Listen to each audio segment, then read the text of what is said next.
whenever there is an institution, especially lower institutions such as Panchayati Raj gaani, municipalities gaani unnai ante, mostly they will ask you problem based questions in the examination.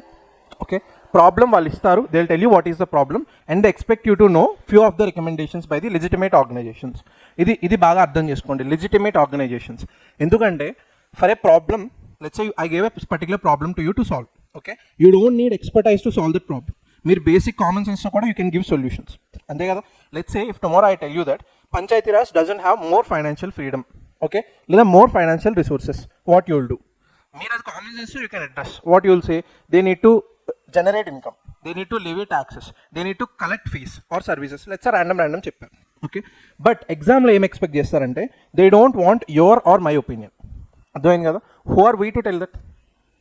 అర్థమైనా? Let's say there are 16 type of questions will be asked in your entire mains examination. Let's say critically analyze, discuss, comment. Out of these 16, only 2 ki maatrame you can give your personal opinions, okay, and those opinions should also be rational. But the rest of the 14 questions evaithe unnayo, they completely need expertise solutions.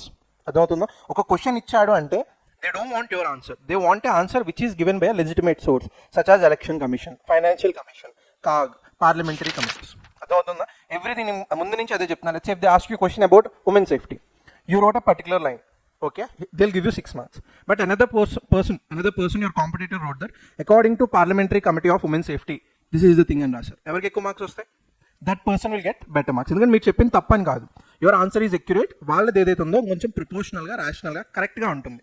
ఏంటి ideal ఆన్సర్కి. So my point is that any time ఏది question వచ్చినా సరే we need to go for expertise solutions, not for personal solutions. ఓకేనా? Even when you're writing SA, GS4 రాస్తున్నప్పుడు కూడా you'll realise the same thing. You'll not write your own examples, you'll take examples from history, okay, personalities, okay, economy, current trends, okay. So ఇప్పుడు నేను ఎందుకు repeat చేస్తున్నా అంటే panchayats and municipalities ఏవైతే ఉన్నాయో these 2 organisations were Indian డెమోక్రసీకి one of the vital organisations. And దీనికి ఇంకొక పేరు ఏంటి అంటే most of the political scientist call them, they call as young democracy. Okay, చెప్పండి ఎందుకు యంగ్ డెమోక్రసీ అంటున్నారు వీటికి? ఎవరైతే చాలామంది పొలిటికల్ సైంటిస్టులు ఉన్నారో they call panchayats and municipalities as young democracy. ఎందుకు ఇప్పుడు వచ్చింది పంచాయత్స్ ఇయర్లో వచ్చాయి? 1992, మున్సిపాలిటీస్ 1993లో వచ్చాయి. ఎన్ని ఇయర్స్ అవుతుంది వచ్చి? 3 decades అయింది. ఓకే, యంగా కాదు.